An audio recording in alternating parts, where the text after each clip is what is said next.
ചില ദിവസങ്ങളിൽ ജോലി ചെയ്ത് മടുത്തിരിക്കുമ്പോൾ നിങ്ങൾക്ക് ഒരുപക്ഷെ ഇതാ ഇങ്ങനെ തോന്നിയിട്ടുണ്ടാവും, ഈ വർക്ക് ലൈഫ് ഒന്ന് തീർന്നു കിട്ടി റിട്ടയർ ആയാൽ മതിയായിരുന്നു എന്നല്ലേ.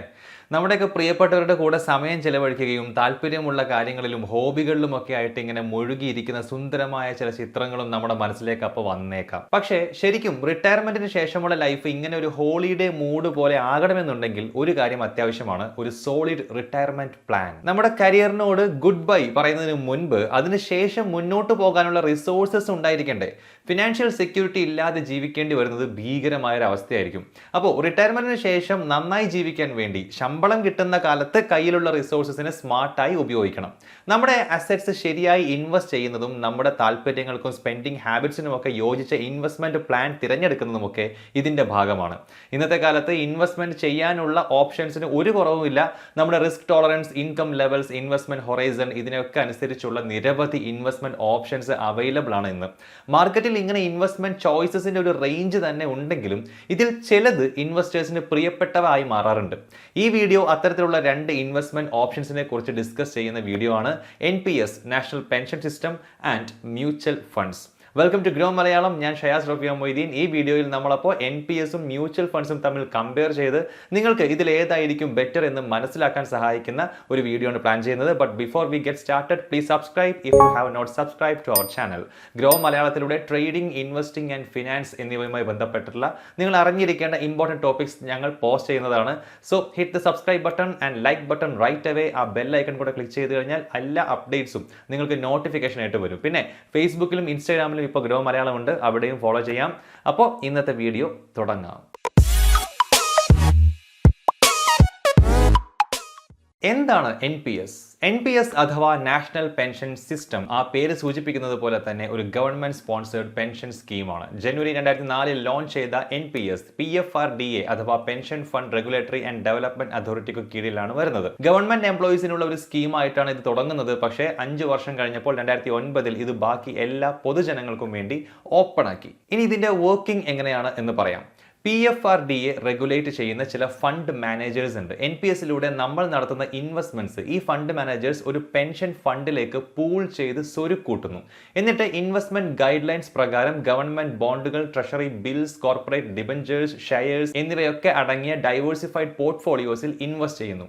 ഈ ഇൻവെസ്റ്റ്മെന്റ്സിൽ നിന്നുമുള്ള റിട്ടേൺസ് അനുസരിച്ച് കാലക്രമേണ നമ്മുടെ ഇൻവെസ്റ്റ്മെന്റ് വളരുകയും വലുതാവുകയും ചെയ്യുന്നു. ഇങ്ങനെ കുന്നുകൂടിയ എമൗണ്ടിൽ നിന്നും 60% റിട്ടയർമെന്റ് ആകുമ്പോൾ ഒറ്റത്തവണയായിട്ട് പിൻവലിക്കാം. ബാക്കി 40% ഒരു ലൈഫ് ഇൻഷുറർ വഴി ഒരു ലൈഫ് ആന്യൂറ്റി പ്ലാൻ എടുക്കാൻ വേണ്ടി ഉപയോഗിക്കും. ഇത് ബാക്കി കാലത്തേക്ക് ഒരു സ്ഥിര വരുമാനമായി വന്നുകൊണ്ടിരിക്കും.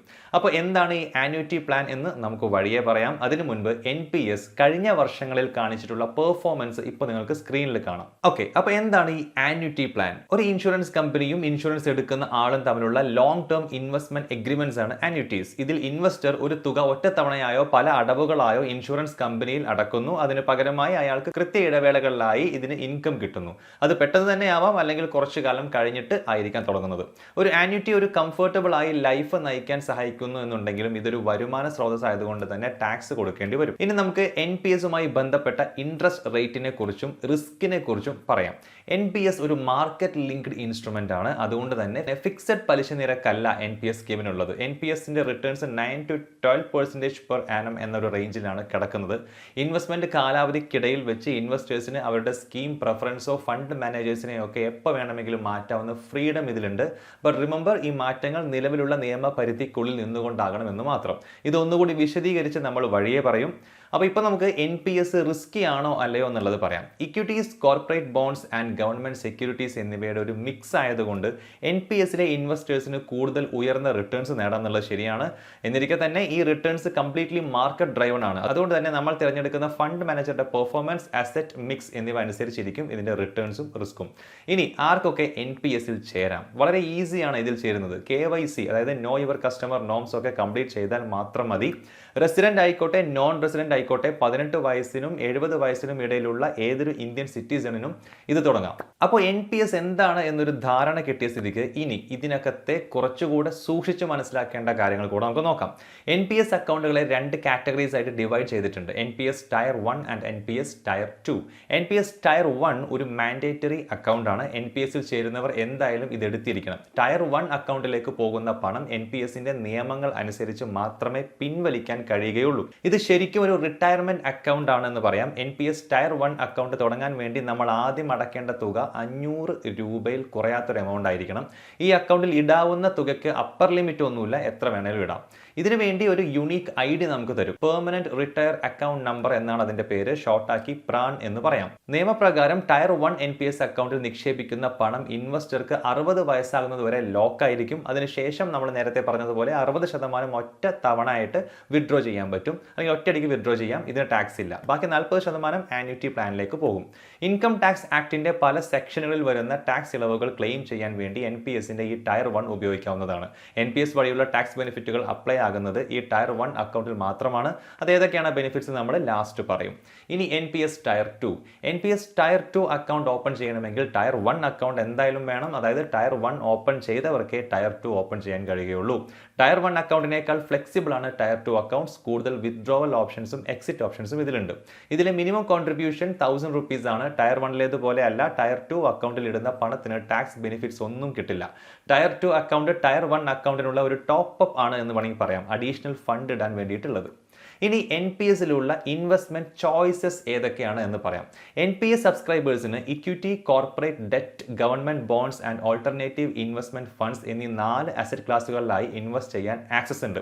NPS ഫണ്ട് മാനേജ് ചെയ്യാനായിട്ട് ഏൽപ്പിച്ചിരിക്കുന്നത് 7 പെൻഷൻ ഫണ്ട് മാനേജർമാരെയാണ്. ഇവയിൽ എങ്ങനെ ഇൻവെസ്റ്റ് ചെയ്യണം എന്ന് നമുക്ക് തീരുമാനിക്കാനായിട്ട് 2 ഓപ്ഷൻസ് ഉണ്ട്, auto choice and active choice. ആദ്യം ആക്റ്റീവ് ചോയ്സ് എന്താണെന്ന് പറയാം. നമ്മൾ നേരത്തെ പറഞ്ഞ അസറ്റ് ക്ലാസുകളിൽ എത്ര വീതം ഇൻവെസ്റ്റ് ചെയ്യണം എന്ന റേഷ്യോ നമുക്ക് തീരുമാനിക്കാൻ അവസരം തരുന്ന ചോയ്സ് ആണ് ഇത്. പക്ഷേ എന്നാലും ചെറിയൊരു ലിമിറ്റേഷൻ ഉണ്ട്. അതായത് ഇക്വിറ്റീസിൽ നടത്താവുന്ന മാക്സിമം അലോക്കേഷൻ 75% ആണ്. ഇനി ഓട്ടോ ചോയ്സിലേക്ക് വന്നാൽ ഇവിടെ നമ്മൾ അടക്കുന്ന പണം ഇൻവെസ്റ്റ് ചെയ്യപ്പെടുമ്പോൾ ഏതൊക്കെ അസറ്റുകളിൽ എത്രയൊക്കെ വീതം വിതരണം ചെയ്യപ്പെടണം എന്ന തീരുമാനം എടുക്കേണ്ട കാര്യം നമുക്ക് വരുന്നില്ല. അത് തീരുമാനിക്കാൻ 3 ലൈഫ് സൈക്കിൾ ഫണ്ടുകളുണ്ട്.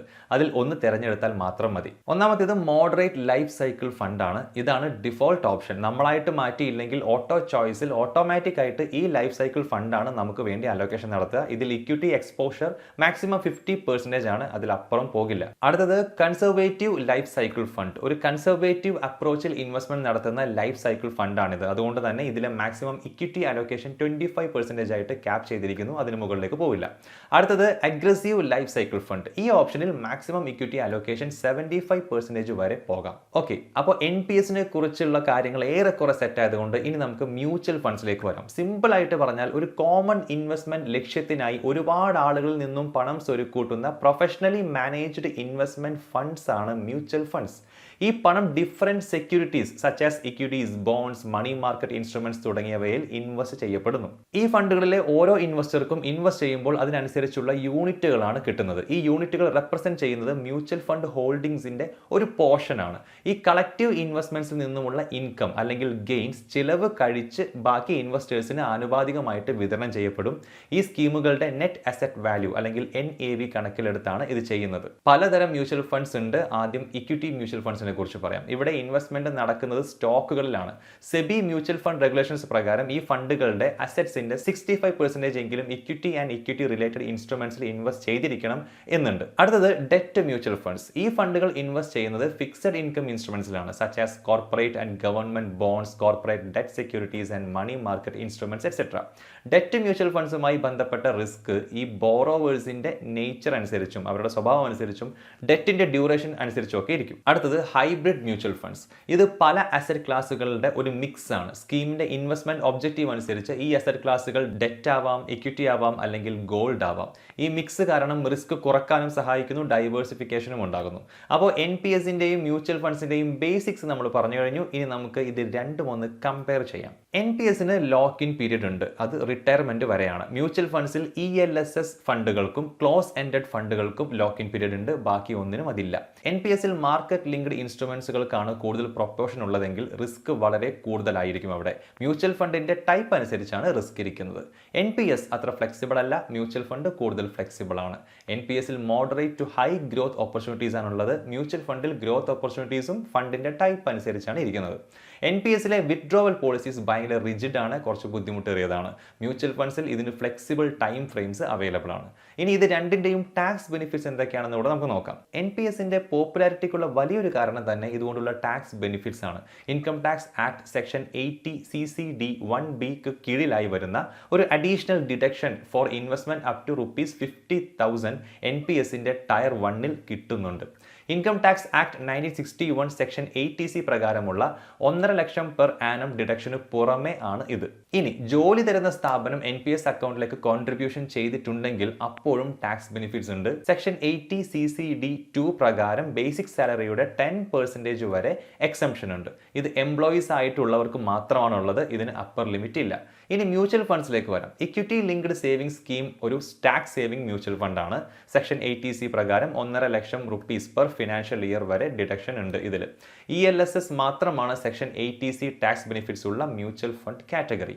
അപ്പോൾ നിങ്ങളുടെ financial goal, investment horizon and risk tolerance എന്നിവയ്ക്കൊക്കെ അനുസരിച്ച മ്യൂച്വൽ ഫണ്ടുകൾ അവൈലബിൾ ആണ്. ടാക്സ് സേവിങ്സ് അടക്കമുള്ള മ്യൂച്വൽ ഫണ്ട്സ് നമ്മൾ കണ്ടു. NPS സ്യൂട്ടബിൾ ആകുന്നത് ലോങ് ടേം ഫിനാൻഷ്യൽ ഗോൾ ഉള്ളവർക്കാണ്. ഇതിൽ റിസ്ക് ടോളറൻസ് അനുസരിച്ച് അസറ്റ് അലോക്കേഷൻ എടുക്കണമെന്നുള്ളത് ഇമ്പോർട്ടൻ്റ് ആണ്. ടാക്സ് സേവിങ്സിലേക്ക് വരുമ്പോൾ അവിടെ NPSന് തന്നെയാണ് മുൻതൂക്കം. മ്യൂച്വൽ ഫണ്ട്സ് പലതരം ഫിനാൻഷ്യൽ ഗോൾസ് ഉള്ളവർക്ക് സ്യൂട്ടബിൾ ആകുന്നതായിരിക്കും. അപ്പോൾ നിങ്ങൾക്ക് എന്തൊക്കെയാണ് ഇതിനെക്കുറിച്ച് പറയാനുള്ളത് എന്നുള്ളത് കമന്റ് ബോക്സിൽ നിങ്ങൾക്ക് ആഡ് ചെയ്യാം. ഒപ്പം തന്നെ ഈ വീഡിയോ ഉപകാരപ്രദമായേക്കുമെന്ന് നിങ്ങൾക്ക് തോന്നുന്നവരിലേക്ക് എത്തിക്കാൻ വേണ്ടി ഷെയർ ചെയ്യാൻ മറക്കരുത്. ഒപ്പം വീഡിയോ ഇഷ്ടമായാൽ ലൈക്ക് ചെയ്യാനും മറക്കരുത്. കൂടുതൽ ഇൻട്രസ്റ്റിംഗ് അപ്ഡേറ്റ്സിനായിട്ട് നിങ്ങൾ ഇപ്പോൾ തന്നെ നമ്മുടെ ചാനൽ സബ്സ്ക്രൈബ് ചെയ്യാൻ മറക്കരുത്. ഒപ്പം നമ്മുടെ എല്ലാ വീഡിയോസും എഡ്യൂക്കേഷണൽ പർപ്പസിന് വേണ്ടി മാത്രമുള്ളതാണെന്ന് ഓർമ്മിപ്പിക്കുകയാണ്. നമ്മൾ യാതൊരു വിധത്തിലുള്ള ബൈ ഓർ സെൽ റെക്കമെൻഡേഷനും നൽകുന്നില്ല.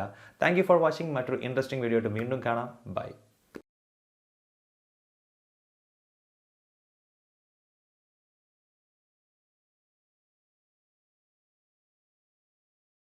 Investment in securities market are subject to market risks. Read all the related documents carefully before investing. Please read the risk disclosure documents carefully before investing in equity shares, derivatives, mutual fund, and or other instruments traded on the stock exchanges.